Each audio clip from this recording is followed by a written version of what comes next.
Ripping parchment is surprisingly loud in a quiet room. It doesn't sound like defiance. It sounds like a bone snapping. Arthur Pendleton, Duke of Westford, had just slid a fortune, a title, and a marriage contract across his scarred mahogany desk. "Marry me," he commanded, expecting her desperate, immediate compliance.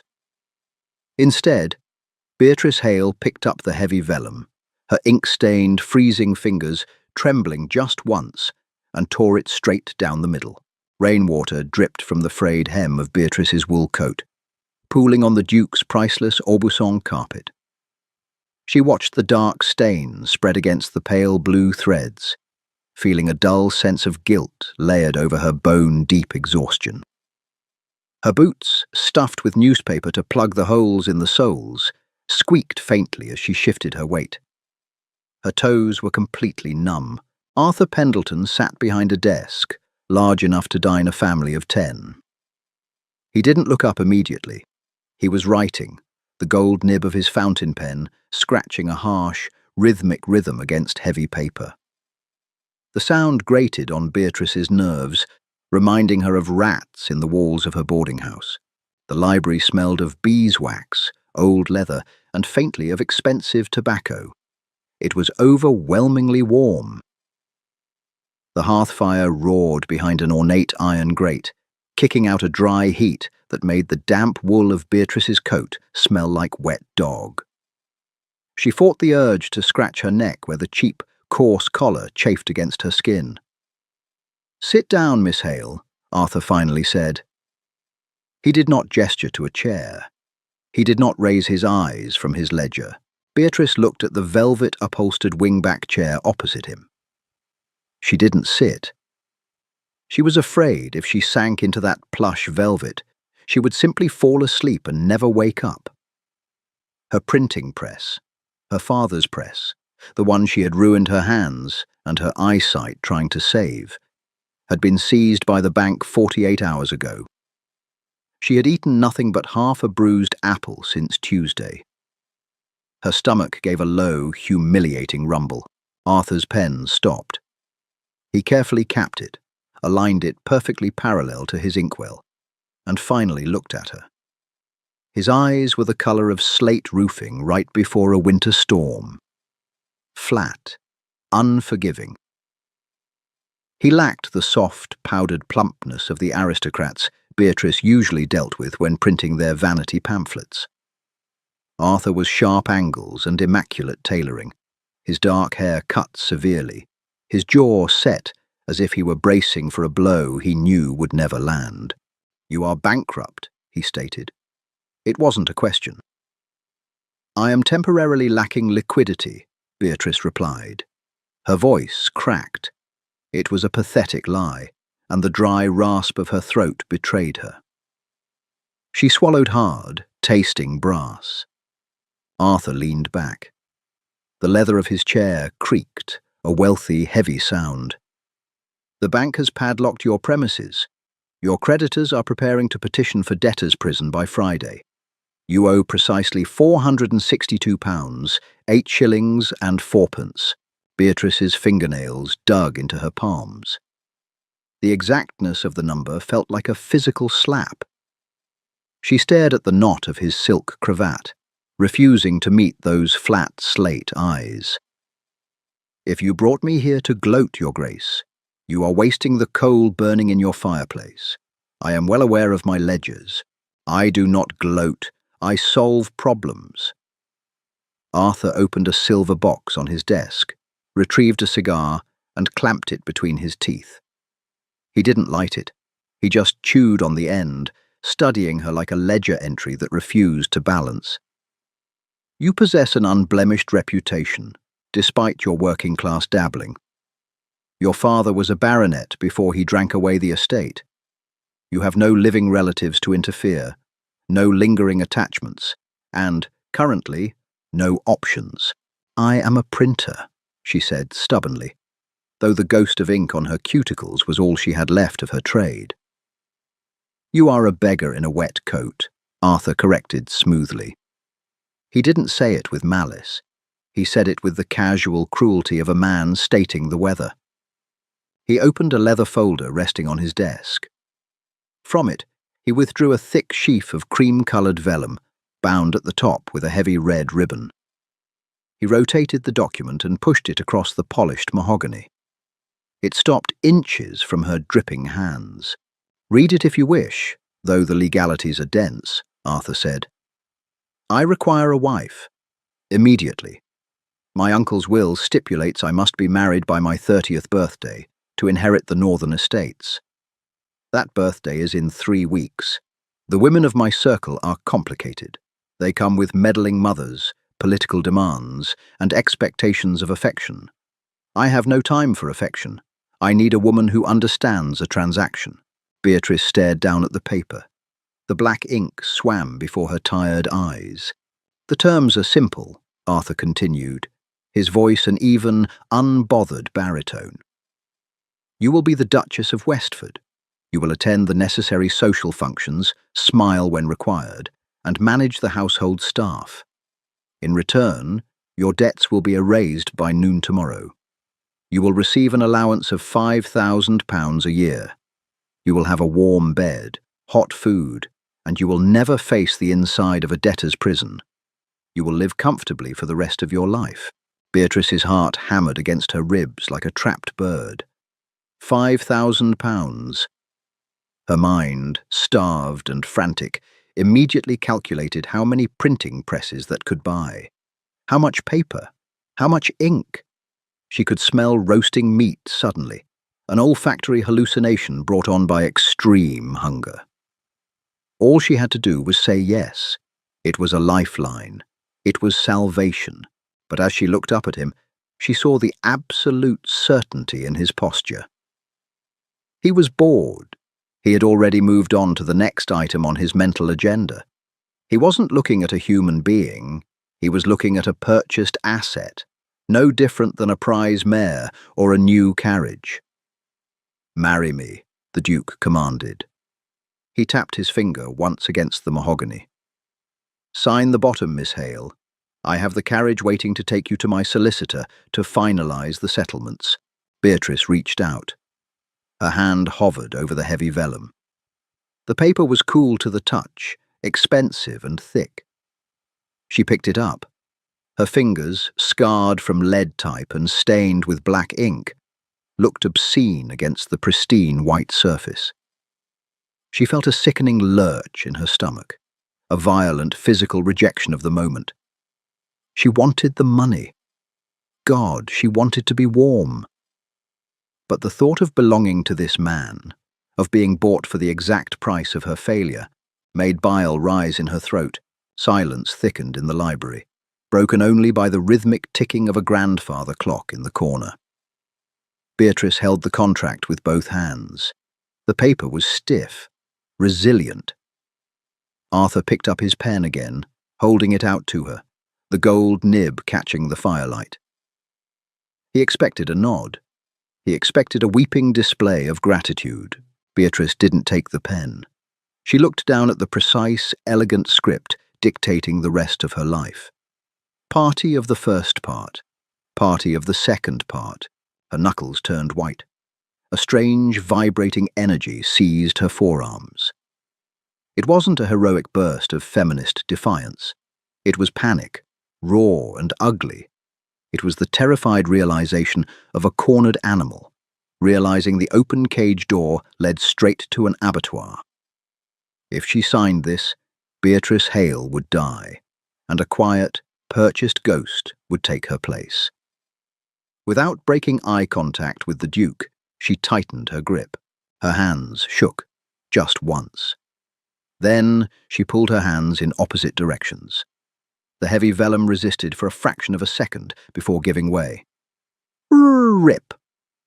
The sound exploded in the quiet room. It was harsh, jagged, and final. She didn't stop. She stacked the two torn halves together and tore them again. Her breathing was ragged, shallow gasps escaping her chest as she reduced her salvation to confetti. Arthur's face was a study in suspended animation.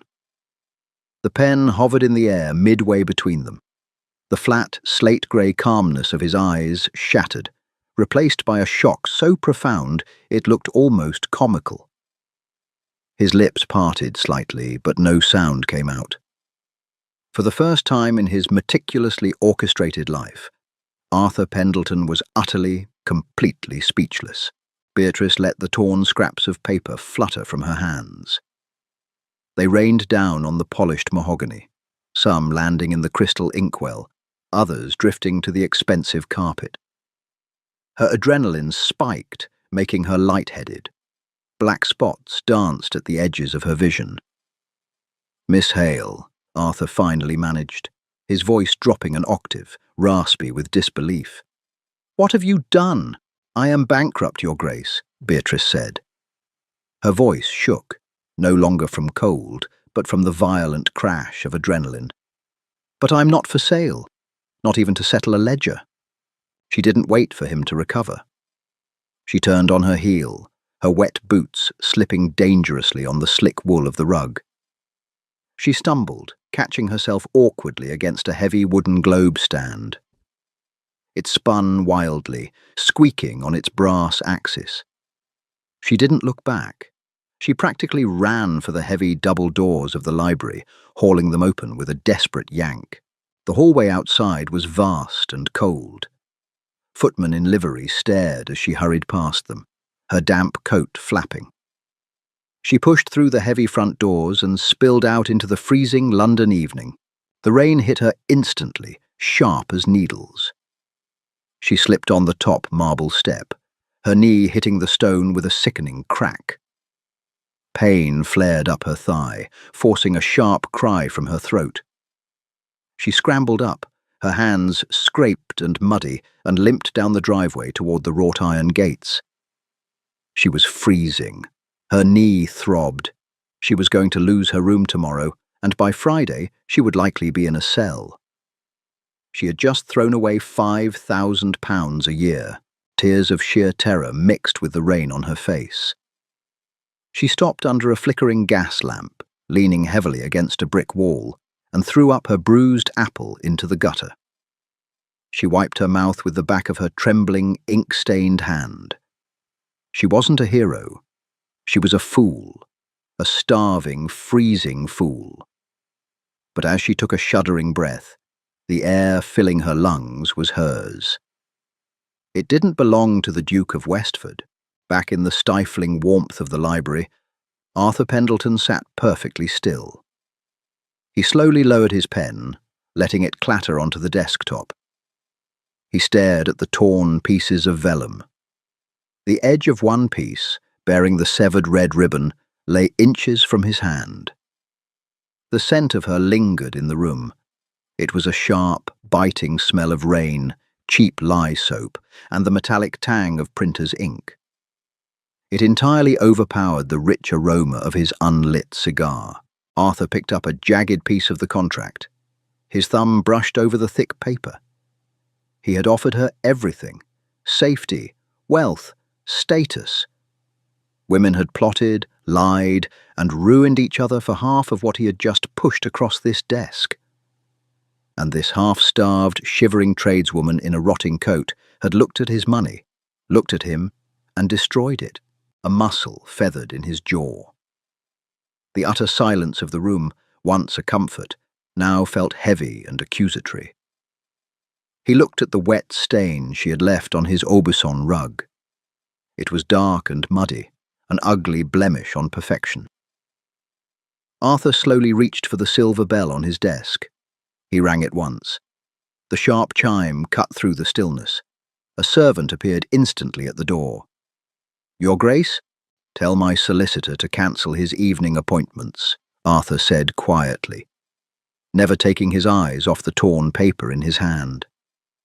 "And have my man fetch my riding coat, the heavy one." "Are we going out in this weather, Your Grace?" the servant asked, hesitant. Arthur crushed the scrap of vellum in his fist.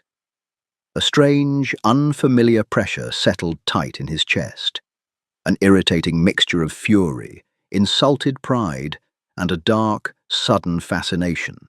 "Yes," Arthur said softly. It seems I have a debt to collect. Cobblestones felt like iron teeth beneath Beatrice's ruined boots. Every step sent a jolt of fire up her leg, originating from the cracked skin of her bruised knee and settling deep in her hip. She dragged her right foot slightly, an ugly, scraping sound that echoed in the narrow alleys. London was actively trying to drown her. The rain had intensified from a sharp drizzle to a relentless, heavy downpour that overwhelmed the gutters, sending streams of black, foul-smelling water rushing over the curbs. She hugged her arms across her chest, but the wool coat was entirely compromised. It clung to her ribs like a wet shroud, heavy and useless against the biting November wind. The adrenaline that had propelled her out of the Duke's library was fading fast, leaving behind a hollow, vibrating exhaustion. A carriage rattled past, its iron-banded wheels splashing a wave of freezing mud over her shins. Beatrice didn't even flinch. She just kept walking, her head ducked, her jaw locked so tightly her teeth ached. She concentrated entirely on the mechanics of moving forward. Left foot, right foot. Breathe in the thick, coal-choked fog. Ignore the sharp, stabbing hunger in her belly. She was an idiot, a prideful, starving idiot. The phantom warmth of the Duke's library mocked her. She could still smell the dry, rich heat of his fire and the crisp scent of the vellum contract.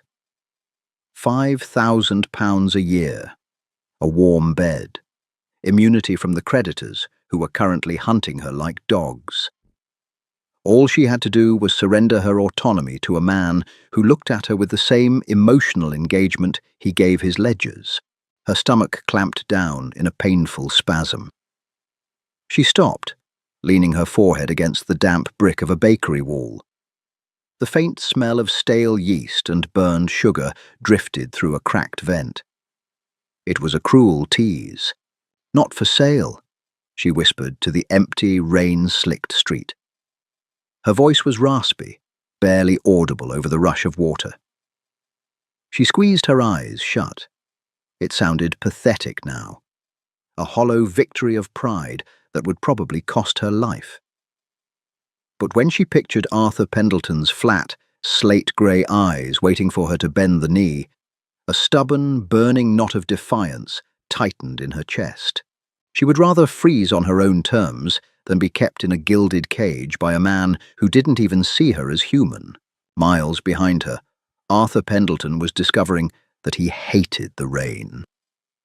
He sat rigidly in the saddle, his heavy riding cloak doing little to stop the icy dampness from creeping down his collar.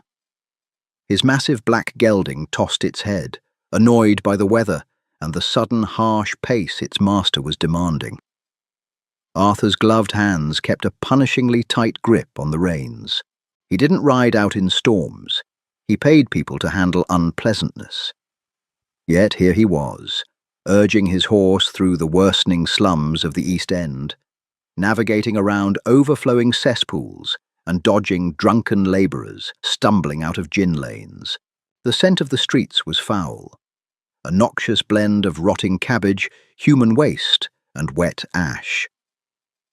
Arthur breathed it in, his expression fixed in a hard, unreadable line. He was operating on an unfamiliar fuel.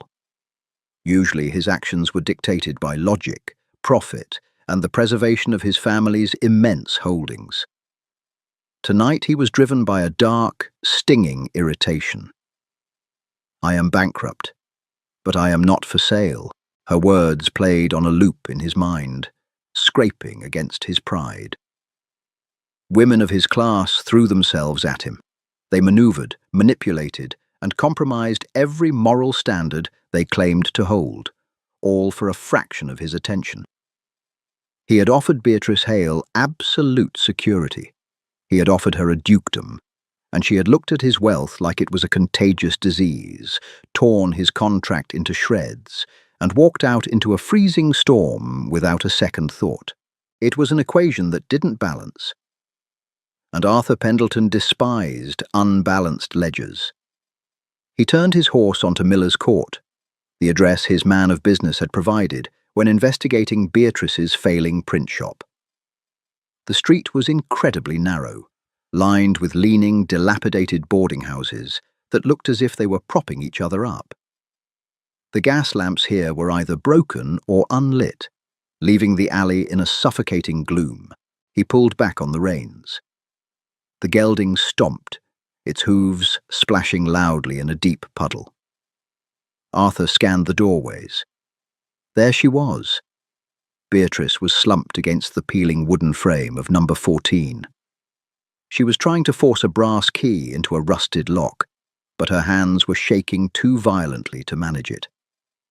Her hat was gone, her dark hair plastered to her skull, and cheeks in wet, unruly strands.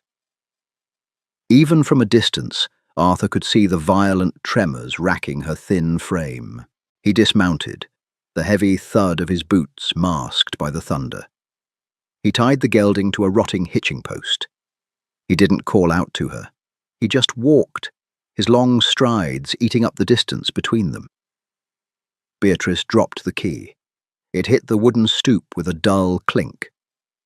She let out a frustrated, broken sound, a quiet sob that was instantly swallowed by the rain. She dropped to her knees to search for it in the dark, her fingers blindly scraping across the splintered wood. Arthur stopped at the bottom of the steps. He looked down at her. The mud from the street covered the hem of his pristine trousers, and his expensive wool cloak was heavy with water. He didn't offer to help her look. He reached into his coat, pulling out a heavy, brass-bound leather folder. It was dry, protected by his layers of wool. Beatrice's hand bumped against his boot. She froze. Slowly she looked up. Her face was deathly pale in the dim light, her lips a faint, bruised shade of blue. The rain tracked down her cheeks like continuous tears, washing away the dirt and leaving her looking impossibly young and desperately fragile. But when her eyes met his, the vulnerability vanished, replaced instantly by a sharp, defensive glare. Arthur looked down at her, feeling a strange, uncomfortable tightening in his chest. He ignored it. "You left a mess in my library," Arthur said, his voice cutting through the sound of the rain, smooth and entirely devoid of warmth. Beatrice didn't move. She stayed on her bruised knees on the wet stoop, staring up at the imposing shadow of the Duke of Westford. He blocked the weak light from the street, casting her entirely in darkness. The heat radiating off his large frame was palpable, a cruel contrast to the freezing puddle soaking through her skirts. "Go away," she gritted out. Her jaw was shivering so hard the words were barely coherent. She dropped her gaze, frantically swiping her numb fingers across the wet wood, desperate to find her key and lock a door between them. "You are shivering," Arthur observed. He sounded clinical, like a physician noting symptoms of a terminal disease. "Astute observation, Your Grace. It is raining. I am wet. Now leave." Her fingers brushed the cold metal of the key. She snatched it up, using the doorframe to haul herself upright. Her bad knee protested violently, and she swayed, almost pitching backward down the steps. Arthur's hand shot out. His grip was a vice on her upper arm, steadying her instantly. The leather of his damp riding glove was rough against the thin, wet wool of her sleeve. "Let go of me," she snarled, trying to jerk away. She had no leverage and no strength left. He didn't even budge. "If I let go, you will fall and fracture your skull on the cobblestones," Arthur replied, his tone conversational. "While that would certainly solve your debt crisis, it creates a rather messy problem for me." "I am not your problem," she hissed, pressing her back against the door. "Unfortunately, Miss Hale, you are." Arthur released her arm, stepping back just enough to give her a false sense of space. He held up the brass-bound leather folder. The rain beaded and rolled off the treated leather. I visited a man named Fisk an hour ago. Do you know him? Beatrice felt the blood drain entirely from her face. The cold was instantly replaced by a sickening hot panic that pooled in her stomach. Fisk, the primary holder of her father's gambling debts, the man who had bought the mortgage on her printing press. What did you do? She whispered. I found him at his club, Arthur said smoothly. He is a greedy, unpleasant little man. He smelled of cheap gin and stale sweat. It took precisely 4 minutes to convince him to part with your promissory notes. I bought them all. Beatrice stared at the folder. The reality of his words crashed into her with the force of a physical blow. The air in her lungs evaporated. You! She swallowed hard, tasting bile. You bought my debt. I did. Arthur tapped the folder against his gloved palm. £462, 8 shillings and 4pence. Plus a rather exorbitant convenience fee Fisk insisted upon for the late hour. You no longer owe the bank, Miss Hale, and you no longer owe Mr. Fisk. He leaned in slightly. The smell of wet wool, clean rain, and expensive tobacco surrounded her, suffocating her. You owe me. Beatrice let out a ragged breath. She gripped the doorknob behind her back, her knuckles turning white. She had torn up his contract to save her freedom, only to find he had simply bought the cage and locked the door from the outside. Why? She asked, her voice cracking. Why would you do this? I told you no. I tore up your bloody paper. Why can't you just leave me alone? Arthur didn't answer immediately. He looked at her face, the hollowed cheeks, the bruised shadows under her eyes, the sheer, exhausted terror radiating from her tight posture. He felt that irritating tightening in his chest again. It wasn't pity. He didn't do pity. It was something darker, something possessive that he didn't care to examine. I am a man who requires a wife to secure an inheritance, Miss Hale, he said slowly, his voice dropping in volume until it was a low, dangerous rumble. I selected you because you were the most logical candidate. You possessed the correct pedigree and the correct desperation. When you tore up that contract, you introduced an irrational variable into my plans. I am a person, not a variable, Beatrice shot back, anger briefly cutting through her panic.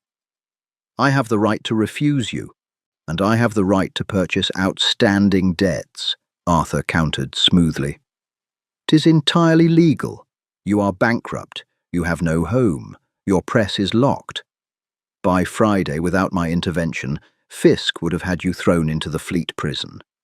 You would not survive a week in the Fleet, Beatrice. It was the first time he had used her given name. It felt invasive, slipping from his mouth with a casual intimacy that made her skin crawl. So you are my savior now, she mocked, a bitter, hysterical laugh bubbling in her throat. You bought me to save me? I am not a savior, Arthur said flatly. I am a pragmatist. I require your compliance. I prefer a willing transaction, which is why I offered you the contract first. You rejected the velvet glove, so I am presenting the iron fist. He reached past her, his arm brushing her shoulder. He took the key from her frozen fingers. She was too shocked to fight him. He fitted it into the lock and turned it. The rusted mechanism groaned, and the heavy door pushed open, revealing a dark, narrow hallway that smelled intensely of boiled onions and stale beer. What do you want? Beatrice whispered, shrinking against the doorframe. I want you to pack whatever meagre belongings you have left, Arthur commanded, stepping back and gesturing towards the dark hallway. My carriage is waiting at the end of the street. You are coming to Westford House. And if I refuse, she challenged, lifting her chin, though her whole body was vibrating with cold and fear, Arthur's expression hardened. The slate-grey eyes turned cold as ice. If you refuse, I will walk to the magistrate tomorrow morning and file the papers to have you arrested for unpaid debts. I will watch them haul you into the Fleet, And when you finally realize that pride does not keep you warm or feed your stomach, you will beg me to let you sign a new contract." He paused, letting the harsh reality of his threat settle over her like a heavy blanket. "The choice is entirely yours, Miss Hale. Pack your bags or pack nothing at all. But you are leaving this alley tonight." Defeat did not taste bitter. It tasted like nothing at all. Numbness spread from Beatrice's chest outward, silencing the frantic beating of her heart. She stared down the dark, suffocating hallway of the boarding house. The walls were slick with condensation, smelling of boiled cabbage, damp rot, and human despair. She had fought so hard to keep this miserable patch of floor. Now it was just another thing she was too poor to afford. Without another word, she turned her back on the Duke and limped inside. Arthur followed. His heavy boots sounded like cannon fire on the rotting floorboards. He didn't wait on the stoop. He stepped into the gloom, ducking his head to avoid a low-hanging structural beam. The sheer size of him consumed the cramped space, making the air feel even thinner. "Room 7, she muttered. "Top of the stairs. Don't touch the banister, it splinters." She pulled herself up the narrow staircase. Her knee screamed with every upward thrust. Twice she stumbled. Twice Arthur's hand shot out to hover an inch from her waist, not quite touching her, but ready to catch her. She hated that phantom heat at her back. She hated that she was relying on it. Room 7 was a closet under the eaves. It contained a narrow cot, a washstand with a cracked pitcher, and a small trunk. The ceiling sloped so severely Arthur had to stand by the door, his shoulders brushing the peeling wallpaper. Beatrice dropped to her knees beside the trunk. She opened it. Inside lay her entire life. 2 threadbare cotton dresses, a woolen shawl moth-eaten at the edges, a tarnished brass comb, a leather-bound volume of Shakespeare, its spine cracked, smelling faintly of her father's pipe smoke. She gathered them haphazardly, stuffing them into a faded canvas satchel. Arthur watched her. His face was a mask of aristocratic indifference, but his eyes tracked her every frantic, jerky movement. He noticed the purple bruises blooming on her wrists. He noticed the way her ribs showed through the wet wool of her coat when she reached for the comb. A profound, uncomfortable tightness clamped around his throat. He was buying a starving woman. It was a brutal fact, stripped of any polite societal veneer. "Is that all?" he asked, his voice low in the small room. "I do not require a vast wardrobe for debtor's prison, Your Grace," she snapped, buckling the satchel with shaking fingers. "This is what I have. Give me the bag. I can carry my own." He didn't argue. He simply reached down, gripped the canvas strap, and pulled it from her hands with a casual strength that made her feel absurdly small. He turned and walked out. Beatrice followed him down the stairs and back out into the freezing deluge. A black carriage with the Pendleton crest emblazoned on the door waited at the mouth of the alley. The driver sat hunched against the rain. A footman, thoroughly soaked, jerked open the door and pulled down the iron steps. Arthur stepped aside. "Get in." She hauled herself up. The interior of the carriage was an entirely different world. It smelled of oiled leather, expensive cedar, and dry warmth.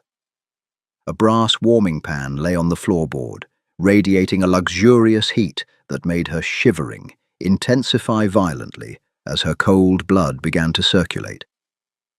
She huddled in the far corner, pressing herself against the tufted velvet squabs, trying to take up as little space as possible. Arthur climbed in after her. The carriage dipped under his weight. He slammed the door, shutting out the storm and sealing them in the dark, intimate cabin. He knocked twice on the roof. The carriage lurched forward. Silence stretched between them, thick and heavy. The only sounds were the rhythmic clopping of hooves on wet cobblestones and the rapid, shallow rasp of Beatrice's breathing. She stared at the brass warming pan. Her feet, encased in the ruined boots, ached with a deep, throbbing agony as they thawed. She wanted to press her hands against the metal to absorb the heat, but she refused to move. She wouldn't show him how desperately she needed the comfort he had weaponized. Arthur watched her from the shadows. The carriage rattled over a deep rut, throwing her slightly forward. She caught herself, wincing as her bad knee bumped the opposite seat. "Take off your boots," Arthur ordered. Beatrice stiffened. "No." "Your feet are freezing. The leather is soaked through. Take them off and put your feet on the pan, or you will lose your toes to frostbite." "I prefer to keep them on."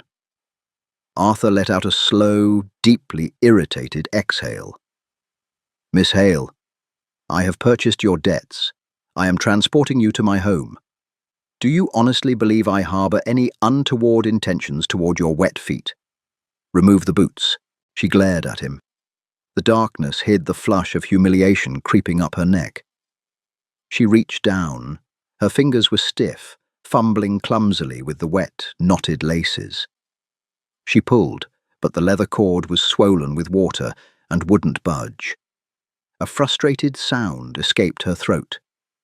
Before she could try again, Arthur leaned forward. He dropped to one knee on the carriage floor, ignoring the damp dirt her boots had tracked onto the pristine rug. "Stop!" she panicked, trying to pull her foot back. He caught her ankle. His grip was firm, immovable. Through the wet wool of her stocking, she felt the heat of his bare hand. He had removed his gloves. He efficiently picked apart the swollen knot, his large fingers deft and precise. He pulled the ruined leather boot off and tossed it aside. He repeated the process with the other foot. Underneath, her stockings were full of holes. Her toes were pale, almost translucent in the dim streetlights flashing past the windows. Arthur didn't say a word.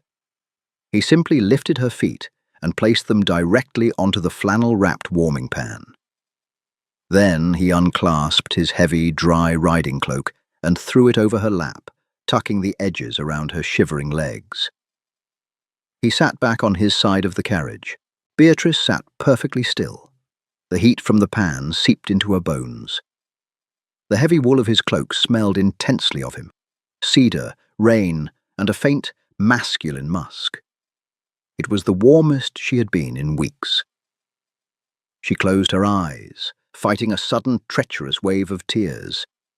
It was so much easier to hate him when he was cruel. This calculated, pragmatic care was terrifying. Marble pillars framed the entrance of Westford House, like the jaws of a stone leviathan. The carriage rolled to a halt under a massive portico, finally shielding them from the relentless rain. The heavy oak doors swung open before the footman even reached the steps, spilling warm, golden light onto the wet gravel. Arthur stepped out first. He turned, offering his hand. Beatrice ignored it. She clutched his cloak around her shoulders, holding her canvas satchel like a shield, and awkwardly descended the iron steps in her stocking feet. The gravel bit into her soles. She bit her lip, forcing herself to walk past him, limping up the wide stone stairs and into the grand foyer. The heat inside hit her like a physical wall. It smelled of beeswax, lemon polish and wood smoke. A massive crystal chandelier hung from a vaulted ceiling, casting a blinding light that made her wince. Servants lined the hall, heads bowed. They were impeccably dressed, silent, and entirely intimidating. A severe-looking woman in a stark black dress and a ring of keys at her waist stepped forward. "Your Grace," she said, her voice crisp. She barely glanced at Beatrice, though her eyes undeniably registered the dripping hair, the bruised face, and the muddy stockings. "Mrs. Croft," Arthur said, shedding his damp coat and handing it to a waiting butler. "Miss Hale will be occupying the blue guest suite. She requires a hot bath immediately. Have a tray of food sent up. Broth, bread, nothing rich. Her stomach won't handle it. and send for Dr. Evans to examine her knee. I don't need a doctor, Beatrice croaked. Her voice sounded thin, echoing pathetically in the cavernous space. Arthur ignored her completely. Have her wet clothes burned. Find something suitable for her to sleep in. I will speak with her in the morning. He didn't look back at her. He turned and walked down a long corridor, disappearing behind a pair of heavy mahogany doors. Just like that, the transaction was concluded for the night. The asset had been delivered and handed off for processing. Mrs. Croft turned to Beatrice.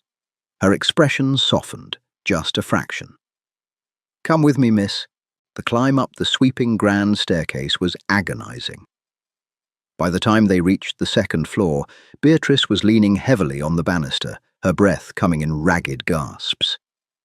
The blue suite was larger than the entire floor of her boarding house. A fire already blazed in the hearth. A brass tub sat in the center of an adjoining bathing room, and two maids were rushing back and forth with buckets of steaming water. Take off the wet things, Mrs. Croft ordered gently. Beatrice stood frozen. The sheer luxury of the room was suffocating. The velvet curtains, the silk wallpaper, the enormous bed with its mountain of pillows. It felt like a trap baited with absolute comfort. She let Arthur's cloak slide from her shoulders. It hit the floor with a heavy thud. Her stiff, numb fingers fumbled with the buttons of her dress. The wet fabric clung stubbornly to her skin. A maid stepped forward to help, peeling the ruined dress and petticoats away until Beatrice stood, shivering in a threadbare chemise. "In the water, miss," Mrs. Croft urged. Beatrice stepped into the tub. The heat of the water was a shock to her system. It stung her frozen skin, 1,000 tiny needles prickling her flesh. She sank down until the water reached her chin. The scent of harsh carbolic soap and dried rosemary filled the steam. She closed her eyes, the exhaustion finally pulling her under. For 20 minutes, she simply existed in the heat. A maid gently washed her hair, untangling the wet knots. Another scrubbed at her hands, trying to remove the stubborn black ink stained deep into her cuticles. "Leave it," Beatrice muttered, pulling her hands away. "You won't get it out. It's printer's ink. It stays." The maid looked to Mrs. Croft, who gave a slight nod. They left her hands alone. Once out of the tub, she was dried with towels thicker than any blanket she had ever owned, and slipped into a nightgown of heavy, ivory silk. It slid over her bruised, bony shoulders like water. She sat in a plush armchair by the fire as a footman brought in a silver tray, a bowl of steaming chicken broth, a thick slice of fresh, crusty bread, a cup of sweet tea. Beatrice stared at the food. Her stomach cramped violently, a hollow, desperate ache. She picked up the spoon. Her hand shook so badly the broth spilled before it reached her mouth. She dropped the spoon with a clatter, picked up the bowl with both hands, and drank directly from the rim. The rich, salty liquid hit her empty stomach like a stone. It was the most incredible thing she had ever tasted. She tore off a piece of bread and shoved it into her mouth, chewing frantically. "Slowly, miss," Mrs. Croft warned from the doorway. "If you eat too fast after starving, it will come right back up." Beatrice ignored her. She swallowed the bread. A heavy, nauseating wave immediately rolled through her gut. She stopped, pressing a hand to her mouth, breathing through her nose until the spasm passed. Mrs. Croft was right. Her body was broken. She had to pace herself. She set the bowl down, leaning back in the chair. The firelight danced on the silk of her nightgown. She was warm. She was full. She was clean. Downstairs, Arthur sat in his study. The ledgers were open on his desk, but he hadn't written a single number. He poured himself a glass of whiskey, the crystal clinking sharply in the quiet room. He stared into the amber liquid. He had secured his wife. His uncle's estate was safe. The transaction was complete. He took a sip. The whiskey burned his throat. He thought of her sitting in his carriage, shivering under his cloak, her wet, ruined toes resting on the brass pan. He thought of the fierce, trapped look in her eyes. He had bought her. He owned her debts, and by extension, her life. Arthur set the glass down with a sharp crack against the mahogany. He felt a sudden, aggressive urge to go upstairs, to open the door to the blue suite and prove to himself that she was just an asset, just a variable. But as he looked at the dark hallway, the Duke of Westford realized, with a cold, sinking feeling, that he was terrified of what he would feel if he saw her asleep under his roof. Sunlight felt aggressive. It pierced the gap in the heavy velvet drapes, a sharp, brilliant beam that struck Beatrice directly across the eyes. She groaned, trying to turn over, but her body instantly rebelled. Her right knee screamed, a hot, stabbing pain that radiated up to her hip and down to her ankle. She gasped, falling back against the mountain of goose-down pillows. Waking up in Westford House was a sensory shock. The mattress was so thick, she felt as if she were sinking into quicksand. The linens smelled faintly of lavender and fresh air, a jarring contrast to the damp decay she had inhaled for the last 6 months. For 3 long seconds, she didn't know where she was. Then the memory of the brass warming pan, the destroyed contract, and Arthur Pendleton's cold, absolute ultimatum came crashing down on her chest. She threw off the heavy silk quilt. Her breath hitched. The bruised knee was swollen to the size of a melon, the skin mottled with ugly shades of violet, yellow and angry red. A soft knock interrupted her inspection. Before she could speak, the door opened. Mrs. Croft entered, carrying a silver tray laden with a teapot, a porcelain cup, and a small, folded linen towel. Behind her walked a man with a worn leather medical bag. He smelled strongly of peppermint and iodine. "Good morning, miss," Mrs. Croft said, her tone professional, setting the tray on the bedside table. "This is Dr. Evans. His Grace requested he look at that leg before you attempt to walk." Beatrice pulled the silk nightgown down over her knee, her jaw tightening. "I did not ask for a physician." "I am aware," a deep voice cut in from the hallway. Arthur strode into the room. He was dressed flawlessly in a charcoal morning suit, his cravat tied with geometric precision. He carried no ledger this morning, but his eyes were just as calculating. He brought a cold, restless energy into the warm bedroom, instantly shrinking the vast space. "Examine her, doctor," Arthur commanded, stopping at the foot of the bed. He crossed his arms. He didn't look away when Beatrice glared at him.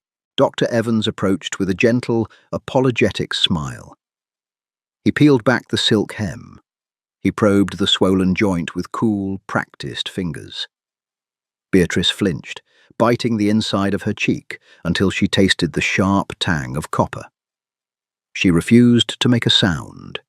She kept her eyes locked on Arthur, a silent, vicious challenge. Arthur held her gaze. He saw the white-knuckled grip she had on the bedsheets. He saw the pulse fluttering wildly at the base of her throat. She looked terrifyingly fragile in the massive bed, swallowed by white linens and ivory silk, yet her eyes burned with a defiance that made a mockery of her physical state. "No fracture, Your Grace," Dr. Evans finally announced, packing a jar of arnica salve back into his bag. "A severe contusion and a strained ligament. She needs absolute rest for a week. Ice it twice a day and keep it elevated." "Thank you, Doctor," Arthur said. "Mrs. Croft will see you out." The housekeeper and the physician exited, pulling the heavy door shut behind them. The click of the latch sounded incredibly loud. They were alone. The silence stretched, thick with unresolved violence from the night before. Beatrice pulled her knees to her chest. wincing as the injured joint protested, and wrapped her arms around her legs. It was a defensive posture, a barrier of bone and silk between her and the Duke. "Did you sleep well, Your Grace?" she asked, her voice raspy from disuse. "Did your ledgers balance to your satisfaction?" Arthur slowly walked around the bed, stopping near the window. He looked out at the London skyline, blurred by the morning fog. "You are angry." "I am a prisoner," she corrected. "Anger requires a level of autonomy I no longer possess." "You are not a prisoner. You are in the finest guest suite of my home. You have been fed, treated by a top physician, and you are no longer hunted by thugs." He turned to face her. "Most people would call that a rescue. Most people do not understand the cost of your rescues." She rubbed her thumb over the deep, permanent ink stain on her index finger. "What happens today, Arthur? Do I get a leash, or simply a collar with your crest?" Hearing his Christian name in her mouth sent a strange, uncomfortable jolt through his ribs. It wasn't the deferential murmur of his peers. It was a weapon, stripped of titles and pretense. He reached into the breast pocket of his coat. He withdrew a single sheet of paper. It wasn't the thick, ostentatious vellum from last night. It was standard, utilitarian legal paper, covered in tight, precise handwriting. "I had my solicitor at my desk at 6 o'clock this morning," Arthur said, holding the paper loosely at his side. "This is not the contract you destroyed. This is a simple acknowledgement of debt, £462. It states that I have assumed your liabilities." Beatrice stopped breathing. She stared at the paper. "If you sign this," Arthur continued, his voice devoid of inflection, "you acknowledge the debt is owed to me. I will give you a schedule of repayment. You will leave this house, return to whatever slum you can afford, and pay me back over the next 10 years at a standard interest rate." He took a step closer, holding the paper out. "Or," he said softly, "you can marry me on Saturday. The debt is eradicated. You never see Fisk again. You never freeze again." Beatrice looked at the utilitarian paper. It was an exit, a heavy, suffocating exit that would chain her to poverty for a decade. But it was an exit. She looked up at Arthur. His face was entirely unreadable. He wasn't demanding. He was waiting. She reached out, her fingers brushing the stiff paper. The paper felt coarse against her thumb. Beatrice stared at the neat columns of ink. 10 years. 10 years of scraping together pennies, of skipping meals, of freezing in unheated rooms, all to hand her meagre earnings to a man who spent £400 on a single horse. She looked at the bruised, swollen mass of her knee. She wouldn't be able to stand at a printing press for weeks. She had no shop. She had no clients left. If she took this debt acknowledgement, she would default by the 1st of the month. He knew that. It wasn't a choice. It was an illusion of choice designed to make her surrender feel voluntary. "Where is the marriage contract?" she asked. Her voice was flat, hollowed out. Arthur's jaw tightened. He didn't smile in triumph. He simply returned the utilitarian paper to his pocket and withdrew a different document. This one was 3 pages long, bound with a discreet blue ribbon. He laid it on the edge of the mattress, next to her injured leg. He produced a fountain pen, unscrewing the cap with a quiet scrape of metal. Beatrice didn't look at the document immediately. She looked at the silver tray on the bedside table. The smell of the tea was sweet and inviting. She felt a profound, overwhelming wave of self-disgust. She was selling herself for a warm bed and a cup of tea. She picked up the pages. Her eyes skimmed the dense legal jargon. Allowances, properties, dowager clauses. It was a flawless cage. "I have a condition," she said quietly. Arthur's eyebrow twitched. "You are not in a position to dictate conditions, Beatrice. I am trading my life for your convenience, she snapped, the fire suddenly returning to her eyes, bright and desperate. I will sign your paper. I will stand in your church. I will smile at your insufferable peers, but I keep my press. Arthur stared at her. Your press was seized.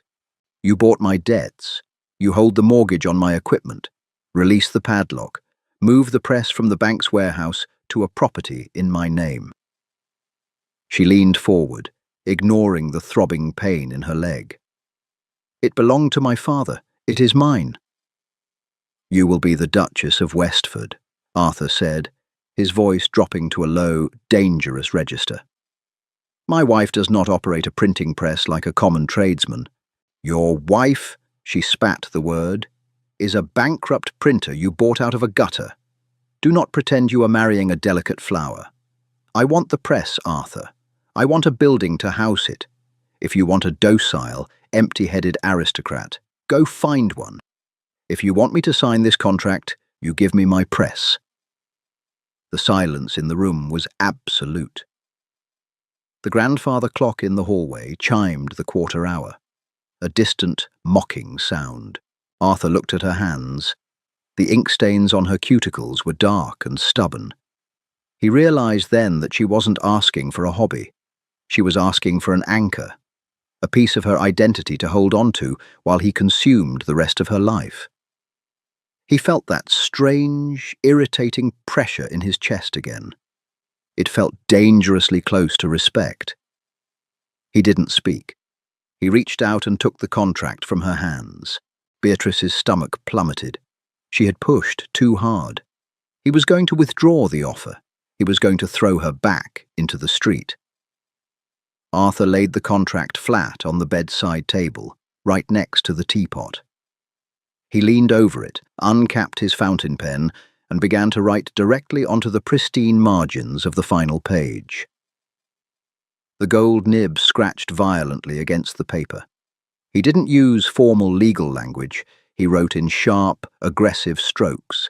The printing press formerly housed at Miller's Court, along with all associated type and equipment, is hereby transferred entirely to the sole ownership of Beatrice Hale. A suitable commercial property will be purchased and deeded in her name within 30 days of the marriage ceremony. He straightened up. He had ruined the aesthetic perfection of the legal document. He turned the contract around and pushed it toward her, offering her the pen. "Sign it," he commanded. His voice wasn't flat anymore. It carried a raw, abrasive edge. Beatrice took the pen. The metal casing was still warm from his grip. She looked down at his messy, commanding handwriting, disrupting the neat legal text. He had given in. It was a tiny victory, a microscopic concession in the grand scheme of her surrender. But it was hers. She rested the nib against the bottom line. Her hand trembled. She thought of the cold rain. She thought of the smell of boiled cabbage. She pressed down. Beatrice Hale. The ink bled slightly into the thick paper. She didn't hand the pen back. She dropped it on the tray. It clattered against the porcelain teacup. Arthur picked up the contract. He stared at her signature for a long moment. He carefully folded the document, sliding it into his interior pocket. The transaction was complete. The uncle's inheritance was safe. He had his asset. So why did he feel like he had just lost a war? A dressmaker will arrive at noon, Arthur said, turning toward the door. His voice was entirely devoid of emotion once again. The ceremony is Saturday at St. George's. I expect you to be healed enough to walk down the aisle without a cane. A limping bride invites unnecessary questions. I will walk perfectly, Your Grace, Beatrice said to his back. I wouldn't want to damage your investment. Arthur's hand paused on the brass doorknob. He didn't look back. He simply opened the door and walked out, leaving Beatrice alone in the vast, quiet room to listen to the heavy, final thud of the latch locking her inside her new life. Corset bone dug viciously into Beatrice's lower ribs.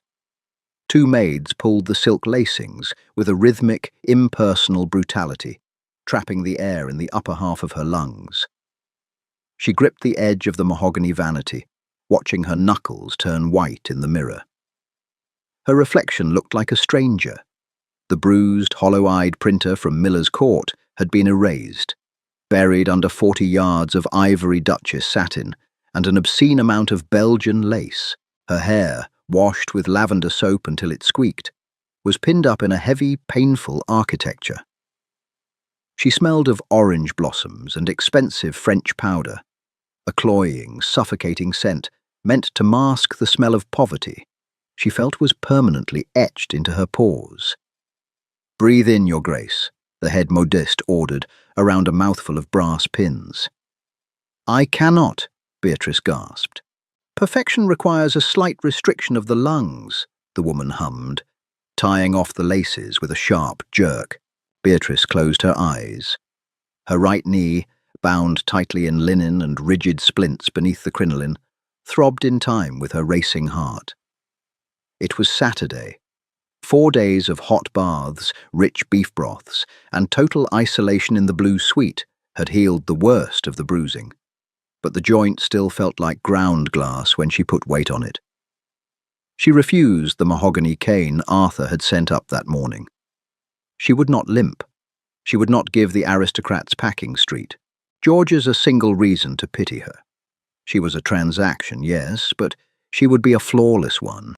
Rain lashed against the stained glass windows of the church, casting fractured, bleeding colours across the cold stone floor.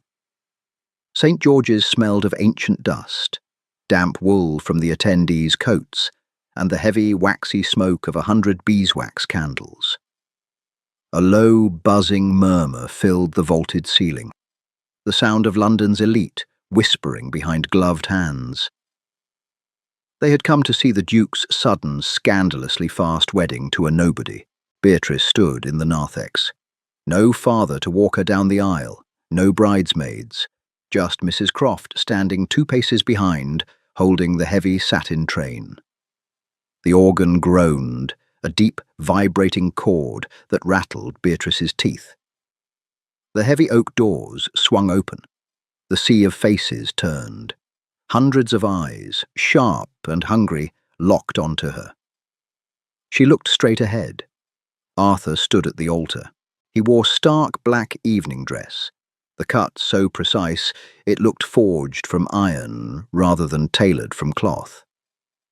His posture was rigid, his hands clasped behind his back. He did not look like a man greeting his bride. He looked like a general surveying a battlefield. Beatrice stepped forward. Pain shot up her right leg, sharp and blinding.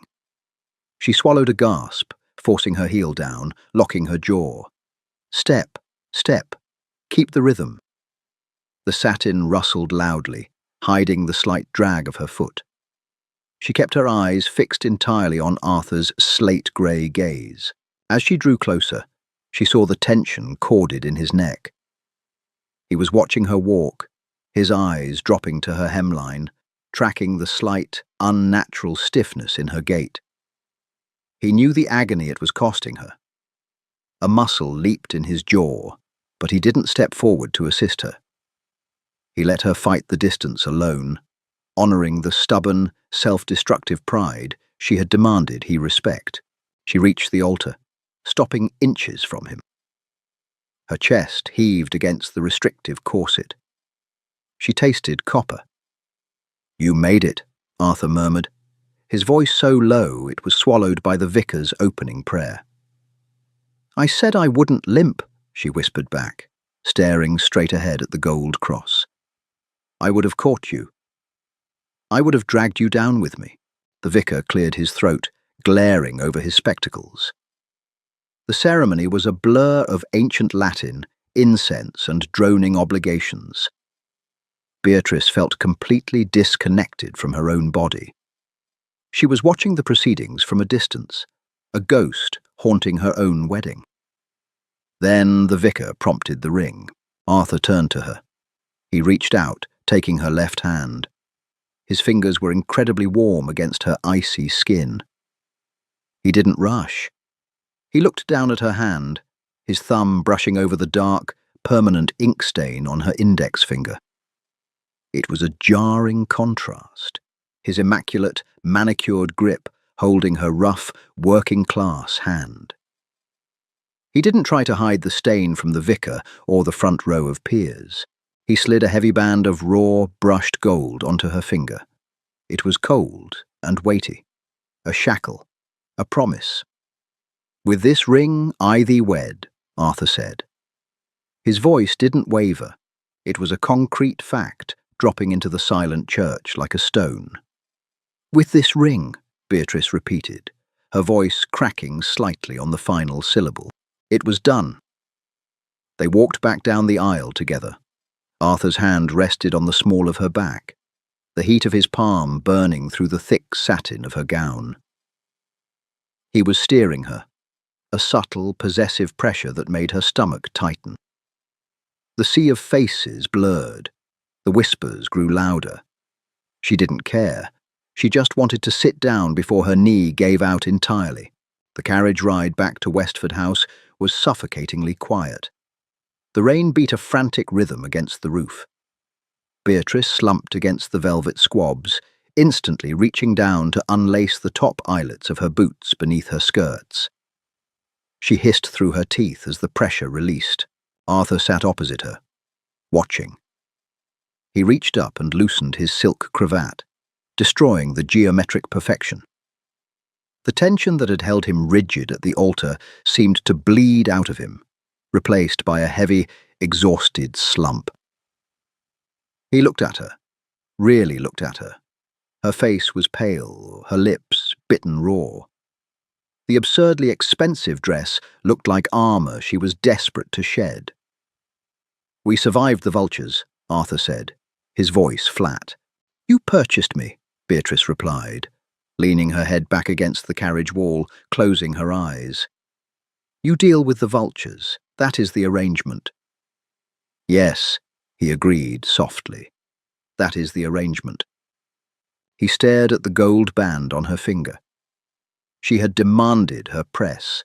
She had fought his money. She had walked down the aisle on a shredded knee just to deny him the satisfaction of seeing her weak. Arthur Pendleton realized then, with a dark, terrifying clarity, that he hadn't just bought a convenient wife. He had invited a wildfire into his meticulously ordered life, and he had absolutely no idea how to contain it. He didn't want to contain it. The carriage hit a cobblestone rut. Beatrice jolted, her injured knee bumping the seat. She gasped, her eyes flying open. Before she could steady herself, Arthur moved. He crossed the small space, sitting directly beside her. He didn't ask permission. He simply reached down, lifted her legs, and arranged them carefully across his lap, taking the weight off the bruised joint. Beatrice froze, her breath catching in her throat. The heat of his thighs seeped through her satin skirts. "What are you doing?" she whispered, her voice tight with panic. "Protecting my investment, Duchess," Arthur murmured, looking out the window into the driving rain. His hand rested lightly over her ankle, a warm, heavy weight. "Try to rest. The war has just begun." And so, the ink-stained printer officially becomes the Duchess of Westford. Their vows were a cold exchange of terms, but the heavy tension in that carriage proves that neither Beatrice nor Arthur truly knows what they've signed up for. Can a marriage built on blackmail, fierce pride, and unspoken fascination survive the snake pit of London high society? Or will their clashing wills burn Westford House to the ground? If you felt the heat of that final scene, smash the like button and share this story with a fellow historical romance lover. Subscribe to the channel and ring the bell so you won't miss the explosive next chapter of Beatrice and Arthur's turbulent marriage.